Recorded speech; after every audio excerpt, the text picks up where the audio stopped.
We tell this story with smiling giraffes and rainbows, a floating zoo, a children's mural, a promise painted in pastel. But the flood isn't a children's story. It's a story of regret, extermination, and selection. A story where a god drowns the world to start over. I will wipe from the face of the earth the human race that I have created. It wasn't salvation. It was survival for a chosen few. And the price of that survival was everything else. The ark wasn't salvation. It was selection.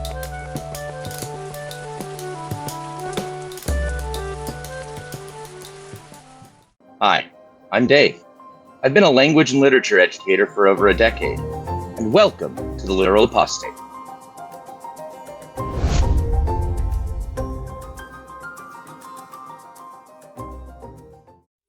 Genesis 6 doesn't begin with mercy.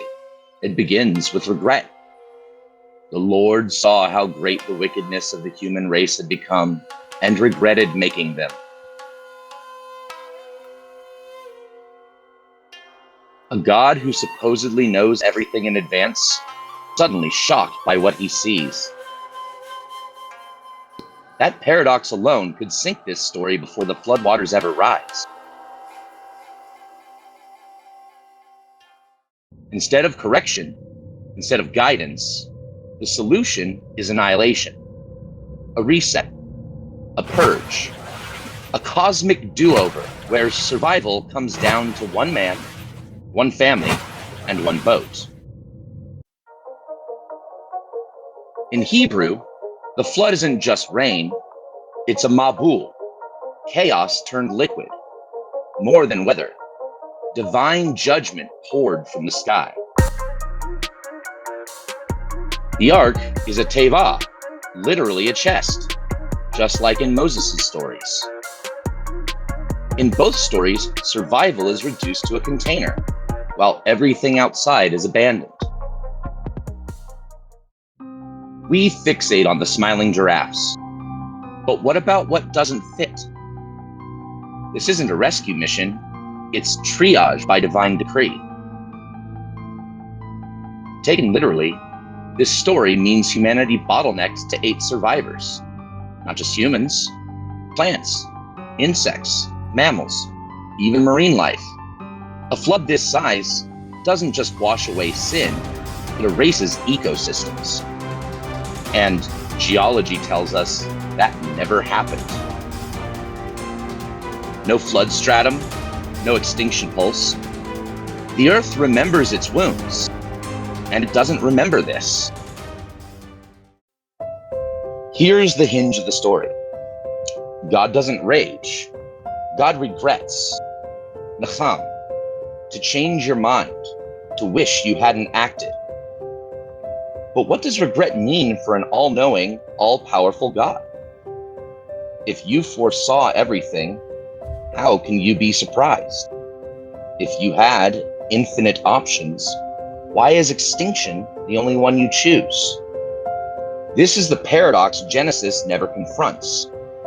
Omniscience should erase regret. Omnipotence should erase helplessness. So maybe this regret is not sorrow at all, but justification. A mask God wears to sanctify what he chooses to do next. And what comes next isn't regret in action. It's extinction, not correction, not guidance, not mercy. A purge, a reset, a do-over at the cost of every living thing. After the water, God offers a berit, a covenant, a new contract with Noah, promising order after annihilation. But note the sequence. Covenant after extinction. Relationship after mass death. That's not mercy, that's management. We've seen this before. Eden reduced morality to stage 1, obey or die. Cain inherited the same logic. Silence, scarcity, consequences without clarity. Now the flood escalates it. Stage 1 made universal. Obey or everyone died. The scale grows, but the morality never matures. It is still infancy. Obedience enforced through fear. Punishment rebranded as justice. Kohlberg called stage 1 the lowest rung of moral reasoning. A child's stage. Avoid pain. Follow orders. But when divine authority stays trapped here, punishment stops looking like discipline and starts looking like annihilation. And here's the bitter irony. God's regret isn't evidence of growth. It's evidence of stasis. A deity who punishes by drowning because he never learned how to teach. If morality is just obedience to a God like this, then morality itself drowned in the flood. Noah's flood isn't alone. The flood is one of the most universal stories in human imagination. Nearly every culture tells one. But when you look closely, the differences aren't just cosmetic. They reveal what each culture feared, what they valued, and what kind of gods they believed ruled the world. In Babylon's Atrahasis, the gods drowned humanity not for wickedness, but for noise. We were too loud, too restless, and the divine solution was silence by water. What does that teach? That the divine isn't fair, that survival depends on luck, not virtue, that sometimes you're erased simply because your existence is inconvenient. And by comparison, Genesis reframes that randomness into morality. The Hebrew God insists it wasn't noise, it was wickedness. The flood becomes a punishment, not an accident. Genesis injects guilt where Babylon had only annoyance. In Gilgamesh, one man is warned in secret, told to build a boat, a parallel so close you can trace the lines. Survival becomes privilege, a lottery whispered through a crack in the wall. Genesis echoes that pattern with Noah, but raises the stakes. Survival is no longer privilege, it's obedience. The story codifies what was arbitrary in Babylon into law. In Greek myth, Zeus floods the world to purge corruption. Only Deucalion and Pyrrha survive, a husband and a wife in a wooden chest. When the waters recede, they repopulate the earth by casting stones over their shoulders, bones of the earth reborn as people. The moral is resilience. After destruction, humans create again. Genesis removes that agency. Noah doesn't create, he obeys. He doesn't choose survival, he's chosen. The Greek lesson, humanity is resilient. The Genesis lesson, humanity is replaceable. In Hindu tradition, Manu is warned by a fish, an avatar of Vishnu. The flood preserves life, carrying seeds forward. The gods save, they don't slaughter. The lesson is partnership. Catastrophe endured with help. Genesis twists that pattern. God doesn't protect, he kills, then spares a sliver. Among indigenous nations across the Americas, floods are often stories of renewal. Animals collaborate. Mud is brought up from the deep and spread on turtles' back until land rises again. The lesson is community, creation as cooperation. Genesis drowns that idea. Community doesn't save you, obedience does. Authority floats, everyone else sinks. In all these stories, survival comes down to a container. In Hebrew, that container is a teva, a box, whether basket or boat. The message is clear. Some get carried, others drown. Babylon taught survival was luck. Greece taught resilience. Hindu tradition taught protection. Indigenous nations taught community. Genesis alone turns survival into obedience. The flood becomes not renewal, but exclusion. Noah's Ark isn't just scripture, it's a brand, a $100 million monument to selective survival. And when your science comes with a food court, it's not research, it's retail. Ken Ham will tell you this is science, but science leaves evidence. The flood leaves none. A literal flood means 8 people repopulated the entire planet. Population genetics has a word for that, a bottleneck. And bottlenecks leave scars in DNA. We see them in real history, but not 4,000 years ago. Not for humans, not for animals. And trees don't lie. Bristlecone pines stack rings 8,000 years deep, year after year. No global wipeout hiding in the wood grain. Ice cores record winters older than civilization, annual layers, volcanic ash, even bubbles of ancient air.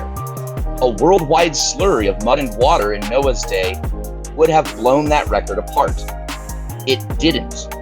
The earth remembers its wounds, and it doesn't remember this. In the rocks, flood geology points to the Grand Canyon. But the Coconino Sandstone in the middle isn't water laid.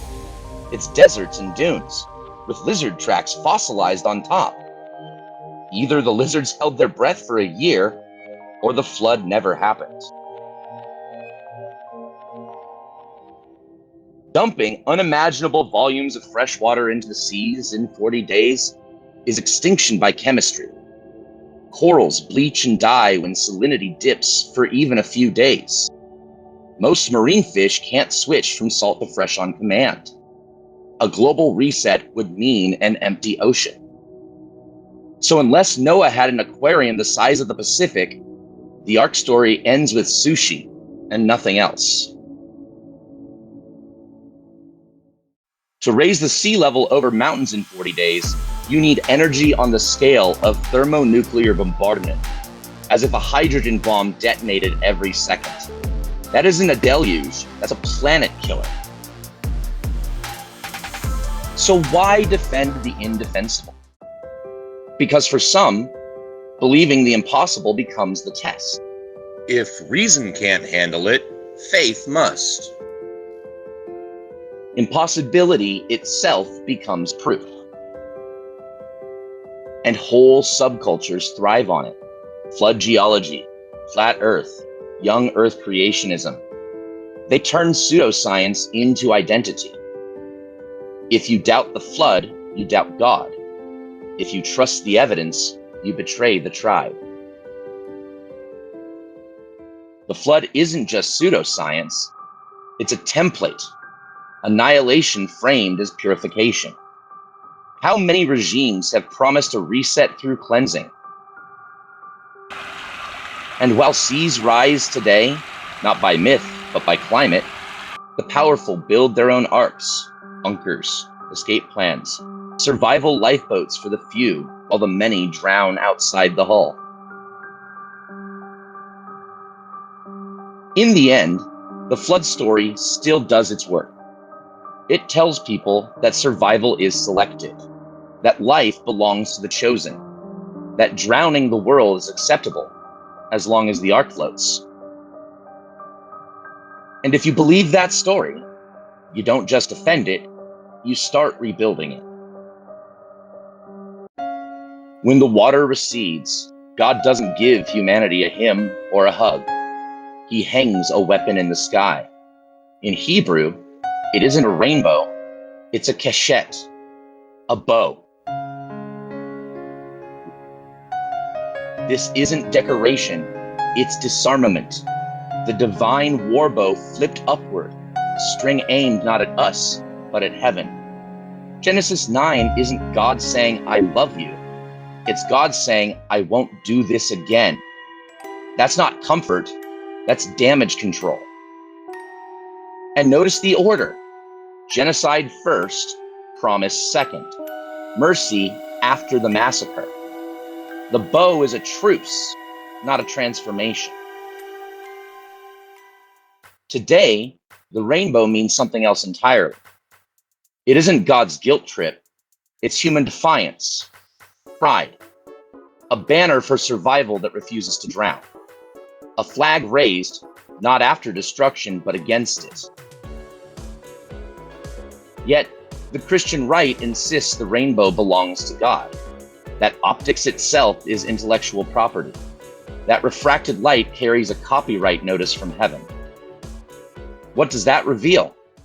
The same scarcity logic we've traced all along. Love must be rationed. Symbols must be hoarded. Even the spectrum itself must be fenced off and branded as divine property. So which rainbow will you choose? The bow that followed genocide, or the flag that declares survival for all? The weapon hung in the sky, or the light in our hands? One venerates the genocide of the drowned. The other insists we will never be erased. Genesis has offered us 4 acts of the same story. Creation as control, Eden as obedience, Cain as scarcity, and the flood as annihilation disguised as purity. 4 ways to defend power with punishment. But the flood isn't just a moral problem. It's a scientific impossibility. A human population reduced to 8? Genetics leaves no scar. A world scrubbed of life? The geological record shows no trace. Tree rings, ice cores, fossils, corals, all flow past the supposed year of Noah without a ripple. And the physics? To raise the oceans over mountains in 40 days would take more energy than a hydrogen bomb every second. The flood isn't just unscientific, it's apocalyptic fan fiction. And yet, this story is still defended as science, as history, as theology. It fuels pseudoscience. It props up conspiracy culture. It justifies exclusion. And it whispers the same lie. Survival is selective. The few float, the many drown. The ark was never salvation. It was a cage, a floating prison with a key only God could hold. A story where survival meant confinement and freedom meant drowning. But apostasy means refusing to fight for a slot in someone else's cage. It means tearing down the walls and building a bigger boat. One where survival isn't rationed and no one gets left behind. On the next episode, the Tower of Babel, when unity becomes rebellion and the crime is speaking the same language.